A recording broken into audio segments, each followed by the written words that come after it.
बाबतीत जरा थांबा, 2 मिनिट खाली जायचे आपल्याला, तुमच्या भागात जायचं. हे तुमच्यासाठी आणले पाणी प्यायला. माझ्या भागातलं आहे विलासपूर गोळीवारचं.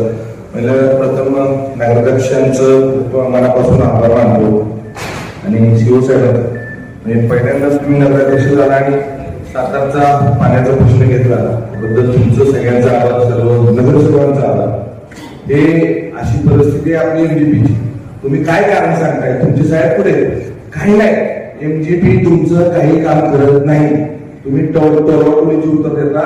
फक्त तुम्हाला बिलं पाहिजे, लोकांची बिलं उलटी सुलटी आकारायची, एवढंच काम करा. मी स्वतः 3 वर्षात 2023 टँकर वाटले. 2023 टँकर मी स्वतः वाटल्यात विलासपूर गोळीवर. आत्ता मी टँकर चालू आहे. तुम्हाला सगळ्यांना माहिती ही पाण्याची निर्माण परिस्थिती काय परिस्थिती बघा. त्यातलं पाण्याचा वास घ्या आणि आजचं सकाळचं पाणी मी 3 वेळा 4 वेळा तक्रार दिली. हे बाबुनी सांगून ते काय बघताय काय काय परिस्थिती? तुम्ही वास घेऊन बघा पाण्याची परिस्थिती काय. हो, मी काही कारण सांगू नका. सगळे तुम्ही टोळी उत्तर देता. तुम्हाला काय झालंय, 20 वर्ष झाले तुम्हाला इथे कामाला आहे, तुम्ही सर्व्हिसला आहे. त्यामुळे तुम्हाला नुसत्या लोकांना बोलायचं, टोळीची उत्तर द्यायची. श्रीमंत छत्रपती शिवेंद्रराजे भोसलेंना महाराज साहेबांना तुमची मिटिंग घेतलेली इलेक्शनच्या अगोदर. मला पाणी पुरवठा सुरळीत पाहिजे म्हणून सांगितला. तुम्ही केला का? काही नाही, नुसतं बोलायचं काम करता. पाणी पुरवठ्याचं ह्यांच्यामुळं नगरपालिकेला आणि बाकीच्याला फक्त पाणी पुरवठ्यामुळं सगळ्या सातारा व्यक्ती चाललं जातं की तुम्ही करा. खरंय का? आता तुम्ही सांगितलं रस्ते फोडल्यानंतर त्यांना मेहमानी सांगितलं काय परिस्थिती आहे. लय बेकार परिस्थिती आहे साहेब. तुम्ही नुसतं इथं बोलता, तुमचे अधिकारी कुठे गोड नाहीये, नुसतं बोलून जाता, गोड बोलता झालं. निर्माण 4 दिवस झाले, 8 दिवस झाले कंटिन्यू पाणी भरतो आणि हे म्हणतात ना टाके भरते. अजिबात टाके भरत नाही. मी स्वतः सकाळी बोलत असतो. पाणी सोडणार असं काय माहिती, तुमचे पाणी सोडून स्ट्राईक करतात, लोकांना भेटले जातात. तुम्हाला पगार नाही झाला म्हणून लोकांचं पाणी सोडत नाही का 2-3 दिवस? तुमची मोबाईल लागली का? तसं विषय नाही. मग कसा विषय? पाणी का सोडत नाही कामगार एवढं सांगा. का सोडत नाही? तुमची जबाबदार नाही मॅडम.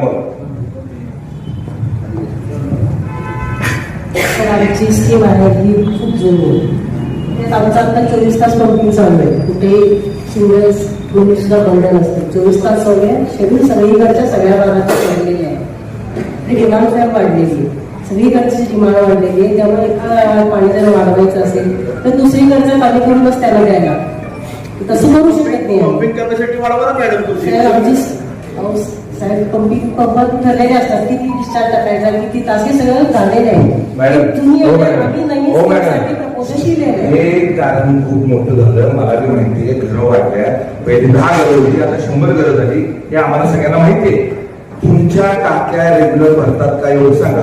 हा इथं टाक्या अध्यक्ष नीट भरले ना तरी पाणी सगळ्यांना येऊ शकतं. टाक्याच भरत नाही हे सांगतात. इलेक्ट्रिकचं तिथं माऊलीचा प्रॉब्लेम आहे. तुम्ही खाली माऊलीला चला आणि जिथं जिथं पाणी स्वच्छ होतं कृष्णनगरला आजची अवस्था एकदम सुंदर आहे. तुम्ही बघितलं साहेब जागेवर लय बेकार अवस्था.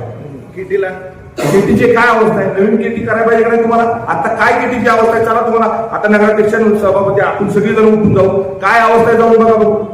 काय प्रपोजल तसं प्रपोजल केलंय का तसं? नवीन नेटवर्कचं काम चालू आहे नाही. पण नुसतं आपल्या लोकांचे टॅक्स घ्यायचा, पुढं काय करायचं नाही. तेवढं येईल तेवढं गोळा करायचे. लोक मिले तरी चालते असलं पाणी पिऊन. तुमची काय जबाबदारी आहे का नाही? पाणी घ्यायचं तुम्ही काहीतरी तुमचं पण आहे ना जबाबदारी. जरा याचा वास घ्या की तुम्हाला कळेल काय अवस्था आहे. बघा तुम्ही कुठं काय बोलला मान्य तुम्हाला. मी तुम्हाला मान्य आहे. तुम्ही सादर करून देताय. आलं असेल नाही चेक करणं पुन्हा तुमचं रोजचं पाणी चेक करतो बापूजी साळुंकेनगर जे आहे तिथं काही लिकेज आहे का बघा. 10 दिवस 1 महिना अगोदर आपण कंप्लीट दिलेली होती या गोष्टीची. त्याचं म्हणजे 2 महिने झाले पाणी खाडूळ येते बापू साळुंकेनगर मध्ये. मी सरपंच बाळासाहेब पिसळ्यांचा मुलगा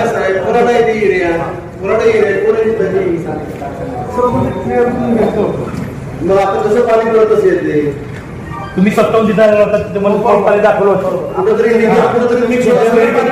ते पाणी तुम्ही कोण दाखवलं का आम्हाला? मी कोण दाखवलं तुम्ही कोण दाखवलं? आमचा आवाज सध्या पाण्यामुळे बसलाय. तुम्ही पण ते पाणी पिऊन दाखवा तुम्ही फक्त. मॅडम रोज किती हजार लिटर पाणी जाते मॅग्नेशियनला मारतात सातारकरला मारतात त्या अजेंडा चौकातनं पुलातनं खाली पाणी रोज जवळजवळ 40-50 हजार लिटर पाणी वाया जातं. आज 2 वर्ष झाली ही परिस्थिती आहे. यांना महाराज साहेबांनी स्वतः सांगितलं तुम्ही कुठल्या तरी वेगळ्या पद्धतीनं पाणीचं लिकेज काढा. तुम्हाला काय लिकेज काढता येत नाही 2 वर्ष झाले. मला आवाज यायला काय म्हणते तुम्ही टेंडर केलेलं आहे ज्यावेळेस पब्लिशिंग करायची मग publish पण आम्ही करणार आहे का तुम्ही आमच्या करणार? लेवलला सगळं करून आम्ही दिलेलं आहे वरिष्ठांना. ज्यावेळेस काय- काय- काय आम्ही सगळं करून दिलेलं आहे. त्याचं टेंडर चाललंय करायचं. टेंडर झाले की ते कसं टेंडर करायचं चाललंय ते काम करायचं. त्याला फंड असेल तेव्हाच ते होतं ना. जर लिकेज तुमच्या लिकेजचं वार्षिक दर वगैरे नसतात नाही स्पेशल लिकेज केलेले आहे ते टेंडर 2 करायला वर्ष तुमचं टेंडर प्रोसेस चालू आहे लिकेजची नाही आत्ताच चालू आहे. म्हणजे 2 वर्ष सांगतायत तर एकतर ते लिकेज जेवायला मी सांगितलं कुठलाही मी सगळ्यांना सांगून बघितलेलं ते लिकेज निघत नाहीये. हा प्रॉब्लेम आहे त्यांना सगळ्यांना माहिती आहे विषय का निघत नाही? तुम्हाला तुम्ही काय तुम्ही इंजिनियर आहे ना? सगळं हायवे क्रॉस करून आम्हाला ती लाईन फोडायला लागणार आहे. खरं थोडं पाहिजे ना अहो जर पाणी लिकेज होत असेल पाणी पुरत असेल तर काय म्हणून तर पाहिजे त्याचा ना खर्च जास्त असताना मला ते मंजूर करून द्यायला अहो मॅडम तुम्ही टॅक्स घेताय करायला पाहिजे काढायला पाहिजे ना तर ते आमची प्रोसिजर चालू आहे. 2 वर्ष प्रोसिजर चालू आहे